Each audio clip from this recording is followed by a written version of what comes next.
All right, let's talk winter driving. For any OTR trucker, snow and ice are just part of the job description. Now, your skill behind the wheel, that'll get you through most of it, but when conditions get really nasty, you're gonna need an edge. You're gonna need tire chains. And let's be real clear about this. Tire chains are not just an accessory. They're your lifeline. They're what stands between your rig, a full load, and a ditch when the weather decides to get mean. But here's the thing. It's not enough to just have a set rattling around in your side box. The laws are crazy complicated, there are all different kinds of chains, and, getting it wrong can be super expensive or a whole lot worse. So, in this quick rundown, we're going to break down everything you really need to know. We're talking laws, installation, the whole shebang, so you can roll with confidence no matter what those mountain passes decide to throw at you. First things first, you have got to know the rules. These chain laws aren't just suggestions, they are the law. And trust me, they change big time from state to state. So let's dive into a few key ones. Okay, let's take Colorado. They do not mess around with their chain laws, especially on a beast like I-70. Get this, from September 1st all the way to May 31st, you must have chains in your truck. And when a storm hits, they've got this 2-level system. Level 1 might be for smaller trucks, but when they call a level 2, every single commercial rig has to chain up 4 drive tires, plus at least 1 on a trailer axle. And if you're thinking, why should I bother? Well, here's a pretty big reason. If you're the one who blocks a highway because you didn't chain up, Colorado can slap you with a fine of up to $1,000. Yeah, that's a pretty compelling reason to get it right. And it's just as tough out west. Headed through California, you might need to carry up to 8 chains just to be legal in bad weather. Show up unprepared, and they will turn you right around at the checkpoint. No questions asked. And over in Oregon, you need at least 6 chains on hand. And when those signs light up, you'll be chaining up both your drive and your trailer tires. And here is a golden rule that applies everywhere, no matter what state you're in. Chains are for snow and ice, period. Using them on bare pavement doesn't just chew up the road, it absolutely destroys your chains and your tires. The second you hit clear pavement, find a safe spot, pull over, and get them off. All right, so knowing the law is half the battle. Having the right gear is the other half. Let's really dig into the different types of chains you can carry so you can build out the perfect winter toolkit. Okay, let's break them down. First, you've got your ladder-style chains. Those are the classic all-around workhorses. For serious sheer ice, V-bars are the specialists. They just bite right in. Diamond padders, they give you a much smoother ride and fantastic handling. And then, you have cable chains. Yeah, they're light, they're easy, but as we're about to see, there are some pretty serious trade-offs.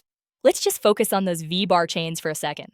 When you are on a sheet of ice or pulling a steep grade, nothing else bites like these things.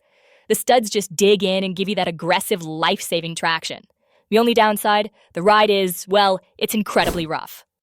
Now, about those cable chains, I get it. They're tempting. They're lightweight, super easy to throw on. But here's the catch. They're not nearly as durable, their grip on ice is not great, and here's the big one. They aren't even legal for commercial trucks in a lot of places. Relying on these could get you fined, or worse, completely stranded. Now, if you find yourself chaining up pretty often and you really value control and comfort, the diamond pattern is a fantastic choice. That crisscross pattern gives you amazing side-to-side grip, which really helps with steering and stability. Plus, it gets rid of that awful, bumpy, vibrating ride you get from standard ladder chains. Okay, so you picked the right chains. You know the law. Now for the fun part. Putting them on at the side of a freezing, snowy highway. Doing this safely and doing it fast is a skill every single driver needs to master. Before you even think about pulling a chain out of the box, let's talk safety. Get your rig completely off the road. Make yourself visible. Hazards on, triangles out, reflective vest on, and do yourself a favor. Lay your chains out first and make sure they're not tangled. An extra minute here will save you so much grief later. All right, here's the play-by-play. Drape the chain over the tire. Now, connect that inside hook first. It's always the hardest one to reach, so get it over with. Then, connect the outside hook. Grab your cam tool, that little T-shaped wrench, and turn the cams to pull everything snug. Then, slap on your bungee tensioners. But listen, the most important step is the last one. Roll forward about 100 feet, get out, and retighten everything. Chains always settle, and a loose chain is a dangerous, destructive chain.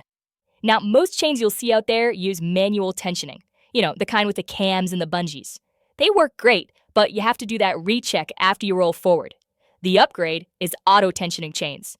They've got a system built right in that tightens them as you drive. They'll save you a stop in the freezing cold for sure, but they will cost you more upfront. And finally, let's talk about the extra gear that makes this whole job easier, and the maintenance that makes your chains actually last. Because being prepared is about more than just having the chains, it's about being ready to use them. Your chaining kit needs to be ready to go at a moment's notice. A cam tool, good gloves, tensioners, pliers. Those are the basics. But let me give you a couple of pro additions. A headlamp for working in the dark is a game changer. And even just a simple mat to kneel on can make a miserable job a whole lot more bearable. And look, taking care of your chains isn't just about protecting your investment. After you use them, rinse off all that salt and road grime, let them dry completely, and maybe hit them with a light coat of oil to keep the rust away.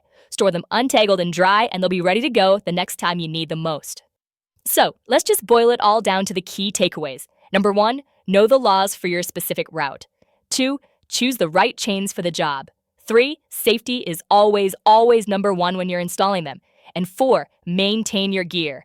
You get those 4 things right, and you'll be ready for pretty much whatever winter throws at you. So the question isn't if the snow's gonna fall, it's when. And when it does, you're not gonna have time to get ready. The time to prepare is right now. So check your chains, know the laws for your lane, and get ready to own the winter.